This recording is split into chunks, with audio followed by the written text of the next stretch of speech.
Hey guys, and welcome back to another episode from MKsEnglish.com. I'm Mark, and today I'm going to be reading a story from my book, Travel Tales Short Stories for English Learners.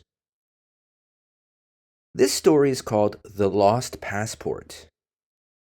I'd like you to listen to the story and answer these questions.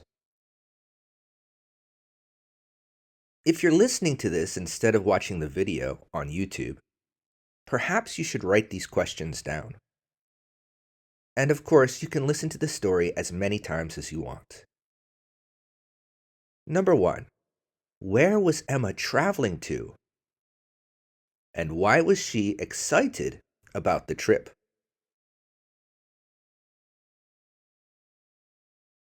Number 2. What did she do before leaving her apartment? Number 3. What happened when she arrived at the check-in desk?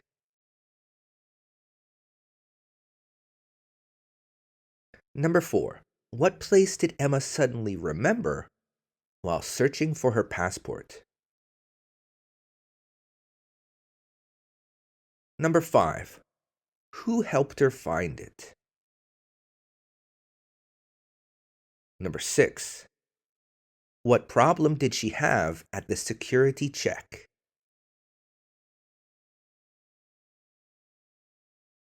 Number 7. How did the officer react when the alarm went off?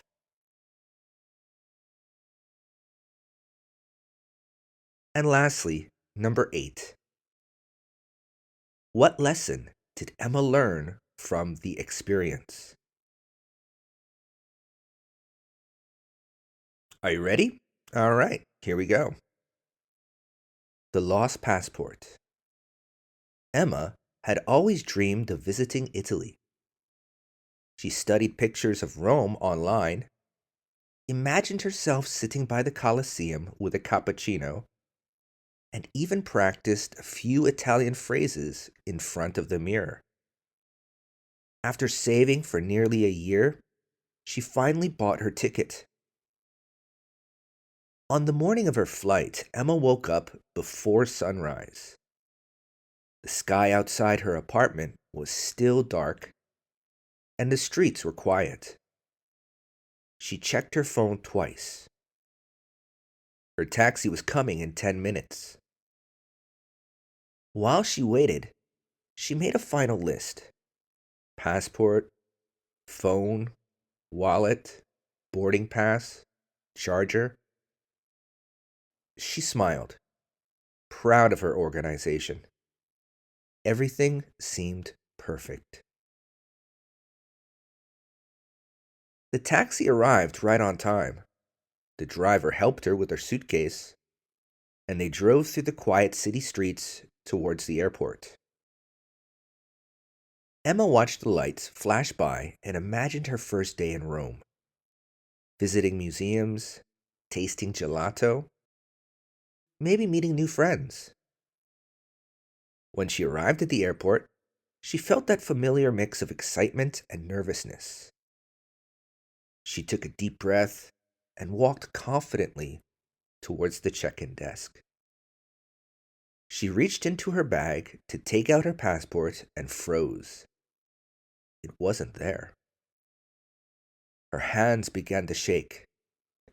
She opened every pocket, took out her charger, notebook, even her toothbrush, but the passport was gone. "Don't panic," she whispered to herself, but she already was. She quickly stepped out of the queue and looked around. Maybe she dropped it at the taxi stand. Maybe it fell out of the car. She ran back towards the entrance, scanning the floor, her heart racing. People hurried past, dragging their suitcases, checking their phones, and sipping coffee. No one noticed the young woman frantically searching for her dream. Then she remembered the cafe.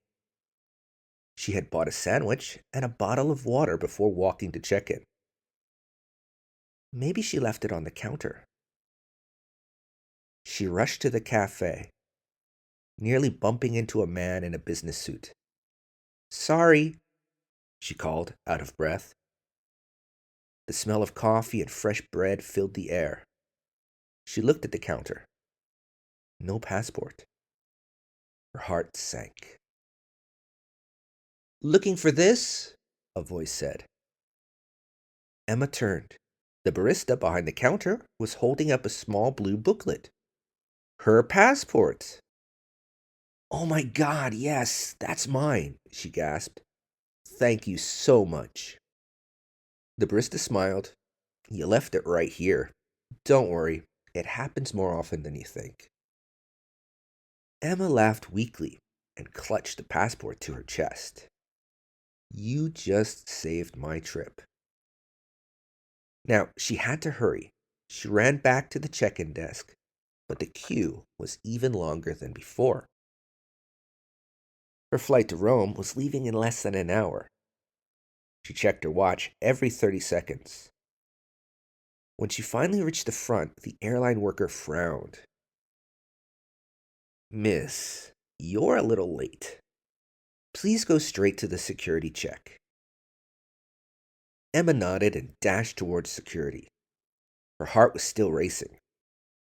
She tried to calm down as she took off her jacket and placed her bag on the belt.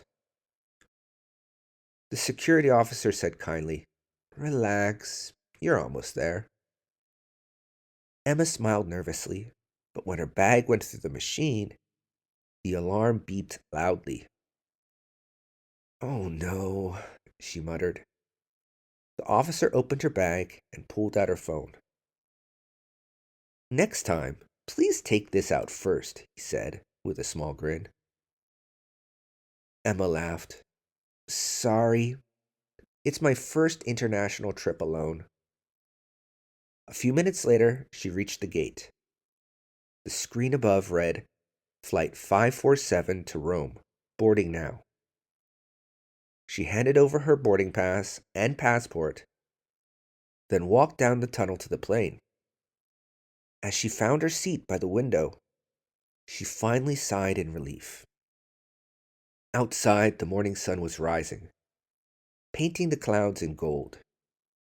She leaned back, holding her passport tightly. The engines roared, and the plane began to move.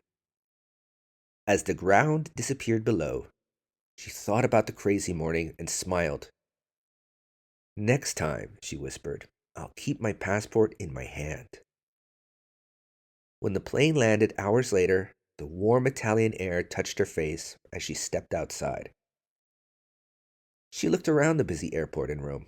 People speaking Italian, taxi drivers calling to travelers, sunlight shining through tall glass windows.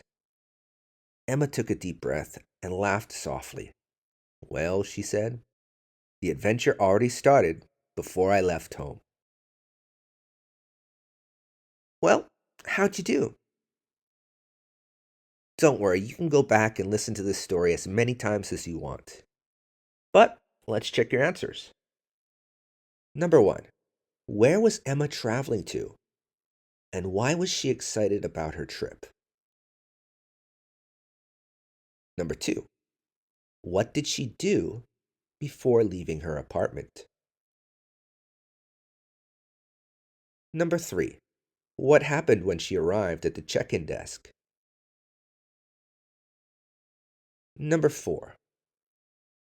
What place did Emma suddenly remember while searching for her passport? Number 5. Who helped her find it? Number 6. What problem did she have at the security check? Number 7. How did the officer react when the alarm went off? And lastly, number 8.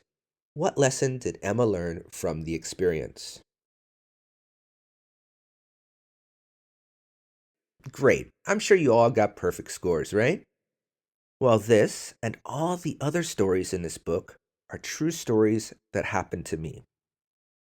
And if you enjoyed that, please check out Travel Tales Short Stories for English Learners by Mark Keller, available on Amazon. And I'll see you in the next episode. Take care, guys. Bye.